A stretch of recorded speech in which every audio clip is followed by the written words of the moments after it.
Hey everyone, Richard Metal Fan here, bringing you guys an old school album review. And today we're going to be looking into an album from one of my personal favorite bands. And this album has hit its 30th anniversary, well, today. And as you can clearly see below the title, today we're going to be looking into Them by the almighty King Diamond. This was released on September 13th, 1988 through Roadrunner Records. And this is actually, like as well as most King Diamond's albums, a concept album. And the concept of this album is pretty much talks about the king and his mentally ill grandmother. They're sort of like the first of the part, and I guess the second part would be the next album, Conspiracy. And honestly, with like the main plot is like King falls into sort of like the harrowing descent of madness via his grandmother and the voices of the House of Amon, known as the listeners only as them. Um, and like I said, the third album after their debut album, which was Fatal Portrait, and of course, which a lot of people consider King Diamond's magnum opus, Abigail, and that was a really good album, but which I thought was their best. But this album, of course, Them, is a solid effort. Heard I love it. Um, the production is really good. Just produced by the King, and forget the other producer is really good. And just the King's vocals, nothing really new to say. It's just the saying like falsettos that he does is just really great. Guitar work from Andy LaRocque and Pete Black are just insanely good. Just the guitar work and soloing and leads and all that good shit is great.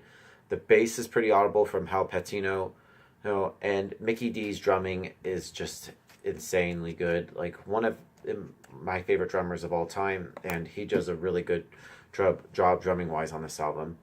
Yeah, without further ado, let's dive into this track by track. Now the album opens up with Out of the Asylum, which most King Diamond albums begin with these brief intros.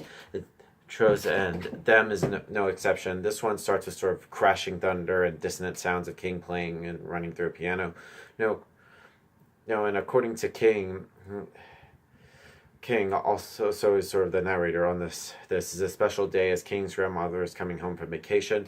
His mother can be heard saying, "King, answer the door and stop playing that thing." Overall, it's a good intro that sort of sets the mood of the album and sort of like the most catchiest on here. Then we go into Welcome Home, which is the first great and real song, and pretty much every King Diamond fan should probably knows this song. And I love how the previous track at the end, King's mom says to open the door, and the track just starts off right away with a drum roll implying knocking, and the song carries itself perfectly.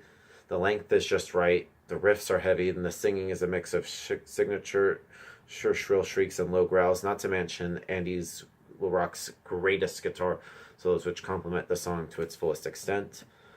The Invisible Guests, another amazing song. This one explains how King walks in on his grandmother, speaking to no one. Cups were rising within thin air, and the song sort of gets sort of like the horror position of the album going, and sort of like the King's vocals are still great as usual, and Andy rips with two great solos that follows the melody nicely. T, which the King and the gang have no intent to let up. This song hits you with an acoustic intro that is kind of upbeat but doesn't last long because Andy and the co-guitarist Pete follow up with a heavy riff that slams your ears to first contrast the calm piece that preceded it. The lyrics are about King's grandma telling King how the house is haunted, and he starts to learn more about them and the mysterious presence that resides there. And she tells them that the house is called Amon, and this track the T becomes blood, and King falls under his grandma's spell. Well, and just the King's vocals in here are some of my favorites on the entire album. It's used his signature like falsettos, but this time has more of a melodic and soul matter to it.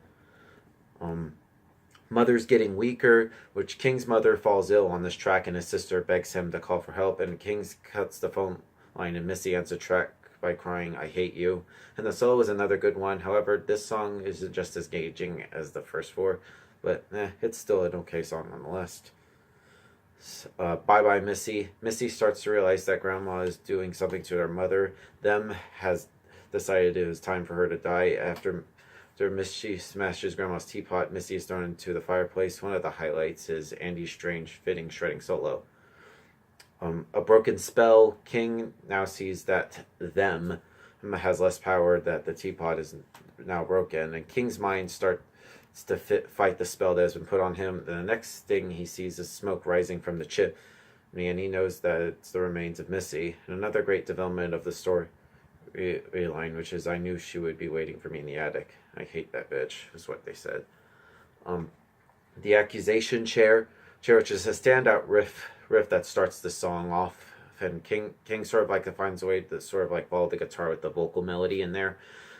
And the lyrics continue with sort of King's grandma asks him to bring her outside. Once outside, King grabs her cane and basically kills her. So instead of going back inside, he runs to the woods. And of course, no track would be complete without some sort of skilled guitar work from Andy. Following the Solo is one of the best section and interludes on the album, which will be the title track, Them, which is a sober instrumental and a brief little intro to lure the listener into a false sense of serenity, and which goes into Twilight Sympathy, which the police arrive to arrest King in the morning. He tries to explain to himself to Dr. Landau that the psychiatrist and the character, they're more fully developed in the follow-up to the album, which would be the next album, Conspiracy.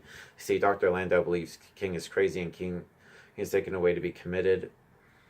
And wow, I honestly feel like this track is a preview to what would become to the next album, Conspiracy, which I think is pretty good. And then Coming Home, which is, this track is a short outro with sort of like another dissonant riff in the background. It tells King's reunion with his grandma, and King's the master of the creepy minute-long pieces like this.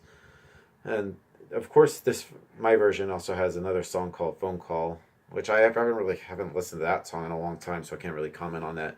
But overall, Them is another solid addition to King Diamond's discography. I mean, I'm really need to just like to talk about the next album, Conspiracy, whenever I do that. But yeah, if I were to give this a score, I'd probably give this a solid 9 out of 10. But yeah, that's my review of Them, guys. Let me know in the comments what you guys think of the album, and I'll see you all in the next video. Keep it metal.